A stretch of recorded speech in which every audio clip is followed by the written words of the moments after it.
Assalamualaikum warahmatullahi wabarakatuh. Selamat datang kembali pada channel saya. Pada video kali ini kita akan menyimak ya diskusi kita pada subbab ketiga. Materi kali ini yaitu sistem magnitudo ya. Pada video sebelumnya Anda sudah mempelajari ya magnitudo tampak ya, yang baru saja kita definisikan M itu bergantung pada instrumen yang digunakan untuk mengukur M. Nah, sensitivitas detektor juga berbeda pada panjang gelombang yang berbeda. Selain itu, instrumen-instrumen itu juga akan mendeteksi rentang panjang gelombang yang berbeda. Ya, karena detektor itu dia tiap panjang gelombang itu ada masing-masing. Oleh karena itu, flux yang diukur oleh instrumen itu sebenarnya tidak sama dengan flux totalnya, tetapi hanya sebagian dari yang semestinya. Nah, berdasarkan metode observasi, kita bisa mendefinisikan beberapa sistem-sistem magnitudo.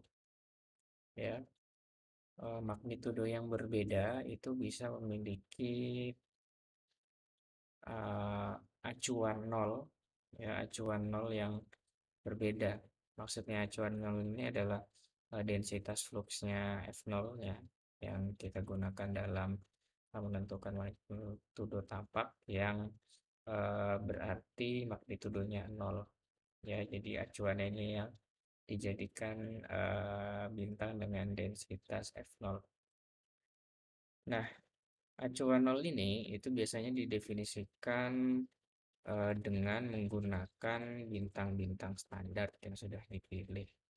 Nah, pada siang hari mata manusia ini paling sensitif terhadap radiasi dengan panjang gelombang kuning ya, 550 nanometer, dan sensitivitas mata manusia akan menurun ke arah merah dan ke arah violet atau ungu.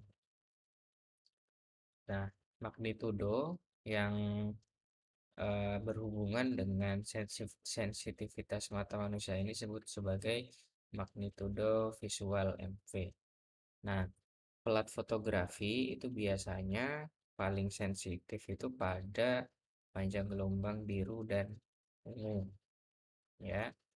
Tetapi pelat fotografi ini bisa digunakan untuk mengamati ya, untuk mencatat radiasi-radiasi yang tidak bisa dideteksi oleh mata manusia. Nah, oleh karena itu magnitudo fotografi ya MPG itu berbeda dari magnitudo visual. Nah, sensitivitas mata manusia itu dapat disimulasikan dengan fotografi itu dengan menggunakan filter warna kuning dan plat di eh, sensitize pada cahaya kuning dan hijau. Nah, magnitudo yang diukur dengan metode pengamatan ini disebut sebagai magnitudo fotovisual. Nah, jika dalam kasus ideal, kita bisa mengukur radiasi pada seluruh panjang gelombang, ya.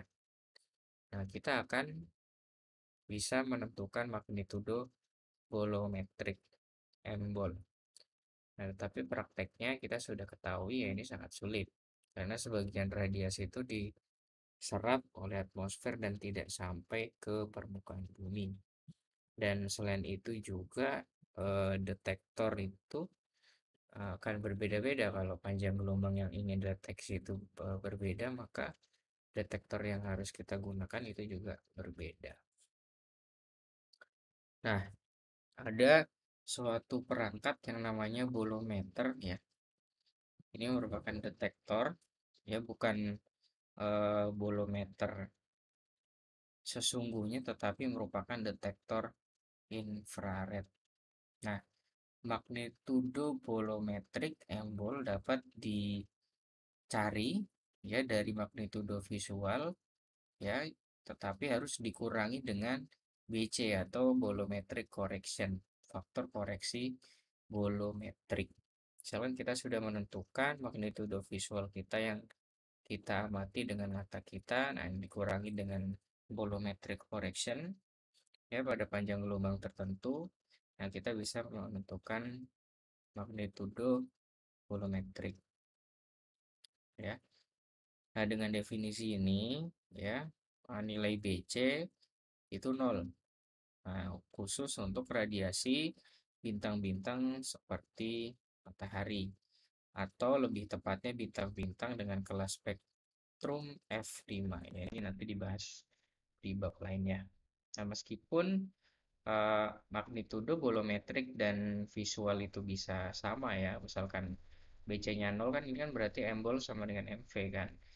Ya, tetapi densitas fluxnya untuk magnitudo bolometrik itu pasti selalu lebih tinggi ya. Nah, alasan ini yaitu karena nilai F0 yang berbeda antara visual dan bolometrik ya. Semakin besar distribusi radiasinya itu berbeda dari matahari ya, tipe matahari, maka ini semakin besar nilai BC-nya ya, faktor koreksi bolometriknya. Nah, nilai BC itu positif ya untuk bintang-bintang baik yang lebih dingin atau yang lebih panas daripada matahari. Tapi kadang-kadang eh, nilai definisi persamaan 4.10 ini ditulis sebagai plus BC ketika nilai BC-nya itu kurang dari 0 gitu ya. Oke. Em, Pengukuran magnitudo yang paling akurat itu dengan menggunakan fotometer, fotoelektrik atau kamera CCD ya. Nah, biasanya filter itu digunakan hanya untuk melewati ya, merekam ya pita panjang gelombang tertentu yang boleh memasuki detektor.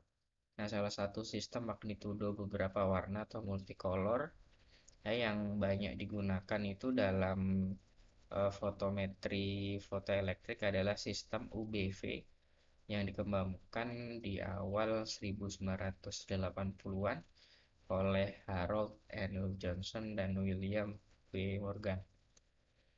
Nah, magnitudo yang diukur melalui ini digunakan 3 filter. Yang filter pertama UBV, sesuai dengan namanya U ultraviolet, B itu blue, dan V ini visual. Ya, gambar 4.6 dan tabel 4.1 memberikan pita panjang gelombang pada filter-filter ini. Ya, UBV. Nah, ini adalah distribusi radiasi yang diukur oleh sistem UBV. Nah, penelitian sebelumnya itu menghasilkan sistem UBV ini disempurnakan lagi dengan menambahkan tambahan-tambahan pita yang diukur. Nah, salah satu yang lazim digunakan itu adalah sistem UBVRI dengan menambahkan R dan I, red dan infrared filter. Nah, ada juga ya sistem magnitudo lain ya, tetapi tidak sebaik ya yang diajukan oleh UBV karena UBV ini telah didefinisikan itu berdasarkan bintang-bintang standar ya dalam jumlah yang banyak di langit ya. Nah, magnitudo dari suatu bintang juga dapat ditentukan dengan membandingkan ya magnitudo bintang dengan magnitudo bintang standar dalam sistem UVBY ya, UVBY 4 warna ya, oleh Strömgrens ya. Nah, pita gelombang yang dilewati oleh filter itu lebih sempit ya daripada sistem UVV. Nah, sistem UVBY ini juga terstandar dengan baik, tetapi tidak lazim ya digunakan seperti sistem UBV. Nah, sistem-sistem magnitudo yang lebih sempit juga telah diajukan ya dengan menambahkan filter yang lebih banyak ya. maka kita bisa memperoleh informasi yang lebih banyak pada distribusi radiasi yang dipancarkan. Nah, dalam sistem multicolor ya, kita bisa mendefinisikan indeks color ya perbedaan dua magnitude dengan mengurangi magnitudo B dengan U ya, U min B ya kita dapat memperoleh indeks color UB. Jadi UB itu U min B gitu ya. Kalau BV ya berarti B min V. Nah, konstanta F0 pada persamaan 4,8 untuk magnitudo UBV ya telah dipilih ya dengan cara sedemikian rupa sehingga indeks kolor B min V dan U min B itu 0 untuk bintang dengan tipe spektrum A0 ya. Untuk tipe spektrum bisa dilihat di bab ke-8. Nah, bintang yang tipe ini itu ciri-cirinya suhu permukaannya itu sekitar 10.000 Kelvin. Contohnya adalah Vega atau Alpha Lyra itu spektral kelasnya A05 ya, memiliki V sama dengan 0,04, B min V itu sama dengan U min B sama dengan 0. Kemudian matahari ya V-nya 26,8, B min V 0,64, U min B 0,12. Nah, sebelum sistem UBV itu diciptakan ya, eh, indeks color ini, indeks warna ini didefinisikan sebagai MPG min MV ya. Nah, definisi ini menunjukkan bahwa indeks color ini berhubungan dengan indeks B min V. Tetapi kenyataannya CI ini, indeks color ini B min V dikurangi dengan 0,11. Sekarang ya, eh, itu digunakan sistem absolut, sistem AB di mana F0 itu sama 3631 Jansky untuk semua pita panjang gelombang. Contohnya sistem magnitudo UGRIZ yaitu yang digunakan oleh Sloan Digital Sky Survey SDSS menggunakan sistem seperti ini. Ada beberapa cara untuk mengubah ya magnitudo ya dari sistem UBV ke sistem UGRIZ. Nah, untuk bintang-bintang yang biasa itu kita bisa menggunakan persamaan 4,11 ya dalam mengubah sistem UBV menjadi sistem UGRIZ. Ya, terima kasih sudah menyimak video ini hingga selesai. Semoga bisa dipahami. Wassalamualaikum warahmatullahi wabarakatuh.